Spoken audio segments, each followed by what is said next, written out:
not going to say I told you so, but I told you so. What's going on, everyone? It's Fuzzy. Welcome back to yet another off-season MLB recap. It finally happened. We talked about this 3 days ago in Ken Rosenthal We Trust. I knew that he was not going to be wrong because his track record is immaculate. If he says that a player is going to sign somewhere, it is almost 100% going to happen. So I knew that I could make that video and get away with it not being confirmed. Now, maybe I was ahead of myself, but hindsight's 2020. The deal actually happened. James McCann is going to the Mets on a 4-year, $40 million deal. That is exactly what I predicted in my video. So if you missed that, the card will be in the top right half of the video if you want to watch that and then maybe come back to this one. But we will talk about James McCann. But there are a few other signings that happened in Major League Baseball. We have Brandon Morrow. Haven't talked about that guy in a long time. Jimmy Nelson is no longer part of the Brewers. And then we also have David Dahl. He is not going to Detroit. Unfortunately, hashtag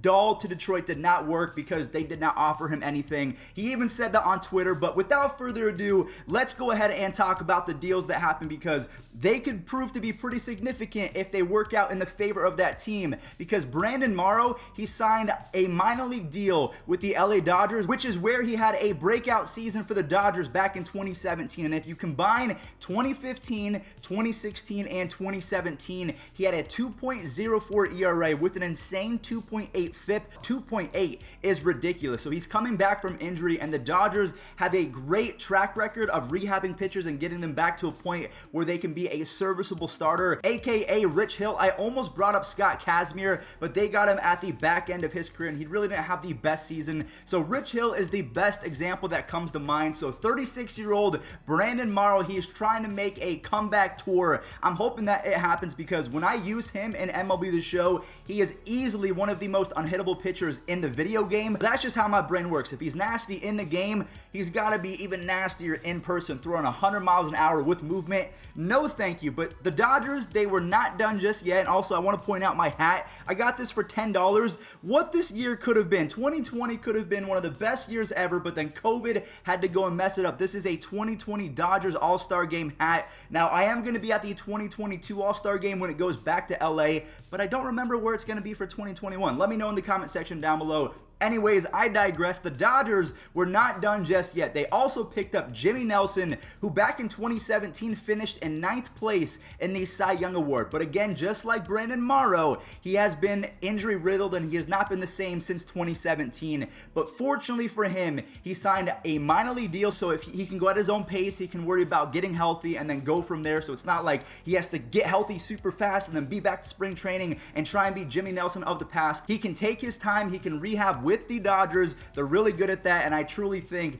that they are going to rebuild Brandon Morrow and Jimmy Nelson, which is crazy to say because to me, they'll be on the Major League roster by the All-Star break of 2021, and the Dodgers just got even better if these two guys work out because they took flyers on Blake Treinen and Jake McGee, and they were both really good in 2020. So the Dodgers, they know what they're doing in terms of reviving careers, especially when it comes to injuries, so we trust the Dodgers. There's nothing to worry about. Now, before we talk about James McCann, I do want to bring up David Dahl going to the Rangers on a small deal. This is a good fit. Don't worry about this if you are a Tigers fan. There are still plenty of options, whether it's your farm system or other minor leaguers that you can pick up and trade for, or free agents even. Don't worry about it. David Dahl is not the end-all be-all.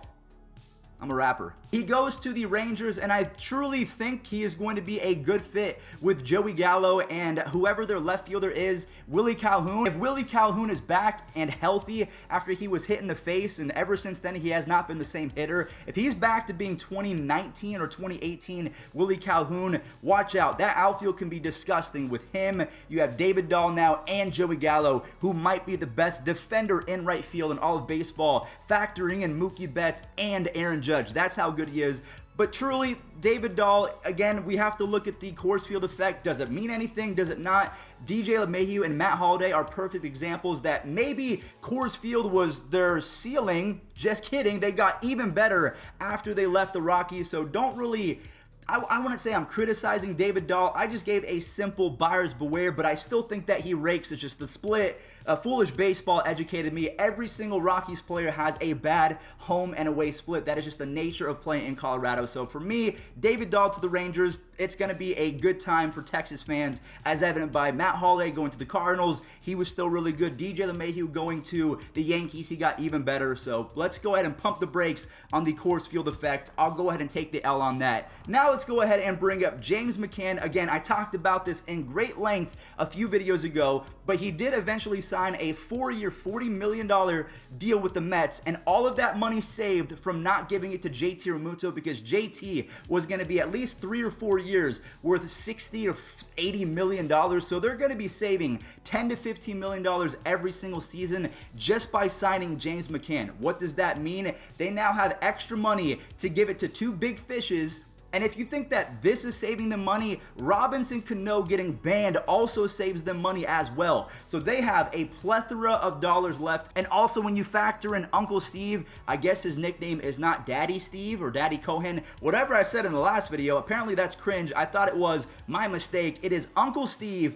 He is so rich, $14.1 billion in net worth. Now, that is not liquid money. That is all of his assets combined. It's not like he has $14 billion in straight cash. So he is still going to have to make sure that he works the market and signs pieces correctly. But James McCann, as a starting catcher for the Mets, this makes sense to me because now they have a plan in place to go get both George Springer and Trevor Bauer. If it doesn't happen, I will be shocked. But to me, that is something that Mets fans are holding on to, because JT would have taken so much of the salary cap, it might have pushed them into the luxury tax threshold. So get James McCann, a serviceable but old catcher. I will say he's aging up. He's almost going to be 31, maybe pushing 32 years old. You generally don't want to give a catcher a 4-year deal when he's above 30, but the Mets are going forward with their plan. They're going to try and get bigger fishes, and that's where the deal ends. James McCann, he was great in 2019. He was amazing in 2020. Let's face it, the stats offensively were right on par with JT Realmuto, and defensively he's really underrated as well. So to me, not a horrible pickup, just the only thing that I'm concerned about, he strikes out a lot. He is pretty much the Aaron Judge of catchers. Plays great defense, he has home run pop, he can steal a bag or two. Your best player does not have to be your catcher if you want to win a World Series, as evident by the Nationals, because Yan Gomes, ooh, he was booty. Now, the final topic I want to bring up in today's video, this one really hurts my heart. Intentional Talk is one of my favorite shows in the world, especially on MLB Network. I can't stand High Heat with that Chris Russo guy. He's always yelling. I might be a hypocrite because I tend to yell sometimes too, but I try to educate. I don't try to just throw my opinions on you and say, you're wrong if you don't agree with me.